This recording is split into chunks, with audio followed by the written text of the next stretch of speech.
नमस्कार दोस्तों। सब गुरुओं के गुरु अवधूत दत्तात्रेय भगवान जी, जो कि भगवान ब्रह्मा विष्णु और महेश के संयुक्त अवतार कहलाते हैं और उनकी जयंती अगहन माह की पूर्णिमा पर हर साल मनाई जाती है। इस साल 15 दिसंबर 2024 को उनका प्राकट्योत्सव है। दत्तात्रेय जी ने अपने 24 गुरु बनाए और उन 24 गुरुओं में ऐसे कौन से गुण थे जिनको देख कर के उन्हें गुरु बनाया और उन गुणों को अपनाया।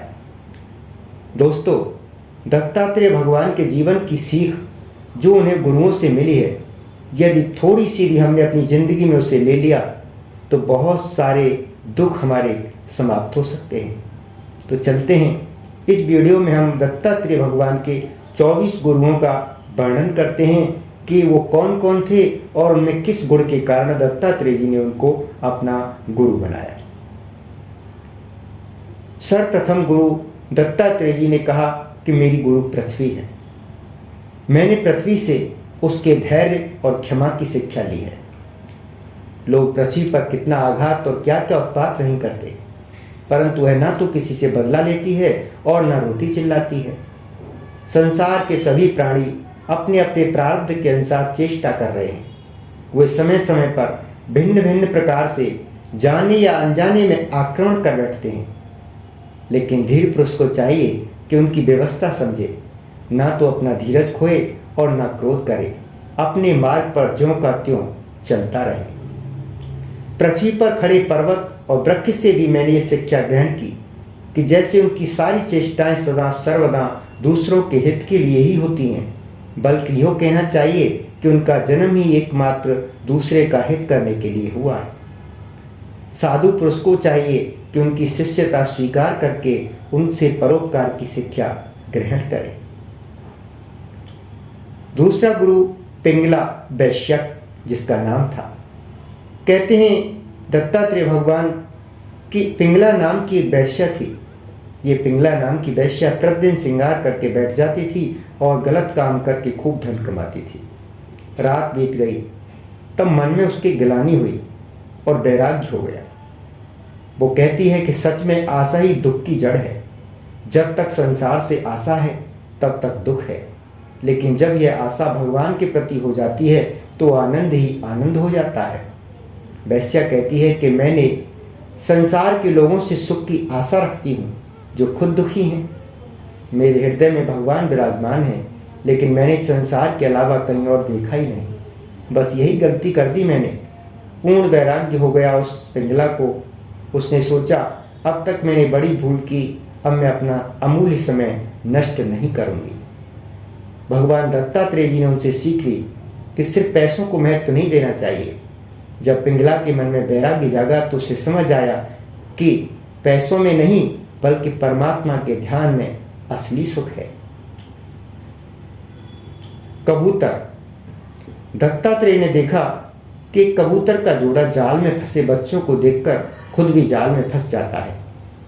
कबूतर से दत्तात्रेय ने यह सीख ली कि बहुत ज़्यादा मोह दुख का कारण बनता है। इस संसार में गृहस्थ आश्रम में रहो, लेकिन अत्यधिक मोह किसी वस्तु से मत करो। यह मनुष्य शरीर मुक्ति का खुला हुआ द्वार है।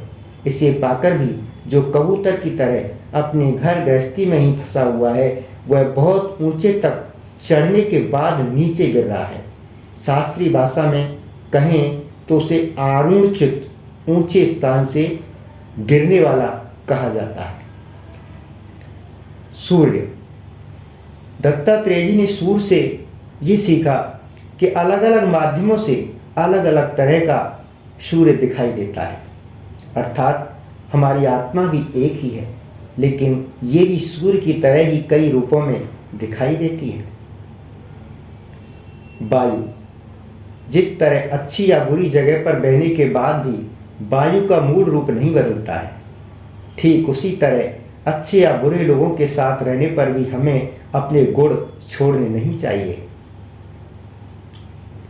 मैंने इस शरीर के भीतर रहने वाले प्राण वायु से भी शिक्षा ग्रहण की कि जैसे वह खाने की इच्छा रखता है और उसकी प्राप्ति से ही संतुष्ट हो जाता है, वैसे ही साधक को भी चाहिए कि जितने से जीवन निर्वाह हो जाए उतना ही भोजन करे।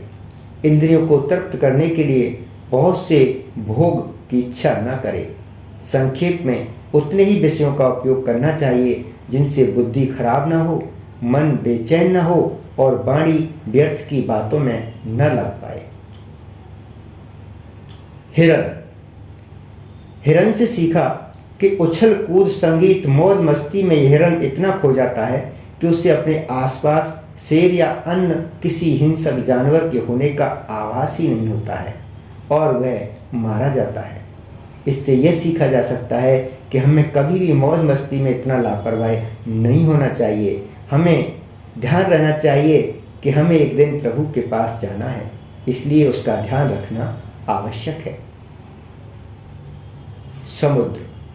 समुद्र की तरह ही हमें भी उतार चढ़ाव की वजह से रुकना नहीं चाहिए। हमें हर स्थिति में आगे बढ़ते रहना चाहिए। पतंगा कीट, जिस प्रकार से एक पतंगा कीट आग की ओर आकर्षित होकर जल जाता है, उसी प्रकार रूप रंग के आकर्षण और झूठे मोह में मनुष्य को उलझना नहीं चाहिए। हाथी हथनी के संपर्क में आते ही उस पर मोहित हो जाता है और सब कुछ भूल जाता है। हाथी से सीख लें कि सन्यासी को स्त्रियों से बहुत दूर रहना चाहिए, वरना वह अपने तप से भटक सकता है। आकाश से सीख सकते हैं कि हर स्थिति में एक समान रहता है। देश काल परिस्थिति जैसी भी हो, आकाश एक समान ही रहता है और सबको अपने आप में समेट लेता है। जल, दत्तात्रेय ने जल से सीखा कि हमें हमेशा हर स्थिति में पवित्र ही रहना चाहिए। मधुमक्खियों से सीखा कि मधुमक्खी शहद इकट्ठा करती हैं, छत्ता बनाती हैं, कितनी मेहनत करती हैं और एक दिन छत्ते से शहद निकालने वाला सारा शहद ले जाता है। तो मैंने इससे सीखा कि आवश्यकता से अधिक चीज़ों को एकत्रित नहीं करना चाहिए। जितनी आवश्यकता हो उतनी ही चीज़ें रखनी चाहिए, क्योंकि आवश्यकता से अधिक चीज़ें हमेशा दुखदायी होती हैं। मछली, स्वाद का लोभ न रखें, क्योंकि स्वाद के कारण मछली किसी कांटे में फंसे मांस के टुकड़े के लोभ में आकर खुद कांटे में फंस जाती है। इसके लोभ हमेशा हमें पाप में फंसाता है, उससे बचना चाहिए। कुरूर पक्षी से मैंने सीखा कि चीज़ों को इकट्ठा करने की सोच छोड़ देनी चाहिए, क्योंकि ये क्रूर पक्षी मांस के टुकड़े को चोंच में दबाए रखता है, लेकिन उसे खाता नहीं है। जब दूसरे बलवान पक्षी उस मांस के टुकड़े को देखते हैं तो वो कुर्री से उसे छीन लेते हैं और वो क्रूर पक्षी देखता रह जाता है। बालक, मैंने एक छोटे बालक से सीख ली कि परिस्थितियां चाहे कैसी भी हो, हमेशा चिंता मुक्त और प्रसन्न रहना चाहिए, क्योंकि वो समय तो निकल ही जाएगा। आग अलग अलग लकड़ियों के बीच रहने के बाद भी एक जैसी ही नजर आती है। उसी प्रकार एक ज्ञानी पुरुष चाहे कहीं रहे, लेकिन उसका मूल स्वभाव नहीं बदलना चाहिए। चंद्रमा घटने बढ़ने से भी चंद्रमा की चमक और शीतलता बदलती नहीं। ठीक उसी तरह हमारी आत्मा भी कभी बदलती नहीं है। कुमारी कन्या, दत्तात्रेय जी ने कुमारी कन्या से सीख ली कि अपना काम तुम बिना शोर किए भी कर सकते हो। जब दत्तात्रेय जी ने एक धान की कूटती हुई एक कन्या को देखा, धान कूटते समय उस कन्या की चूड़ी आवाज़ कर रही थी, तब उस कन्या ने चूड़ियों की आवाज़ बंद करने के लिए चूड़ियाँ ही तोड़ दी। दोनों हाथों में बस एक एक चूड़ी रहने दी। इसके बाद कन्या ने बिना शोर किए अपना धान कूट लिया। सरकृत या तीर बनाने वाला, उससे दत्तात्रेय जी ने सीखा कि अभ्यास और वैराग्य से मन को बस में किया जा सकता है। दत्तात्रेय जी ने एक तीर बनाने वाले को देखा, जो तीर बनाने में इतना मग्न था कि उसके पास से राजा की सवारी निकल गई, पर उसका ध्यान उस ओर गया ही नहीं, वह अपने तीर बनाने में ही मग्न था। सांप। दत्तात्रेय जी ने सांप से सीखा कि किसी भी सन्यासी को अकेले ही जीवन व्यतीत करना चाहिए, साथ ही कभी भी एक स्थान पर रुककर नहीं रहना चाहिए, जगह जगह ज्ञान बांटते रहना चाहिए। मकड़ी जाल बनाती है, उसमें रहती है और अंत में पूरे जाल को खुद ही निगल लेती है। भगवान भी अपनी माया से सृष्टि की रचना करते हैं और अंत में उसे खुद ही समेट लेते हैं।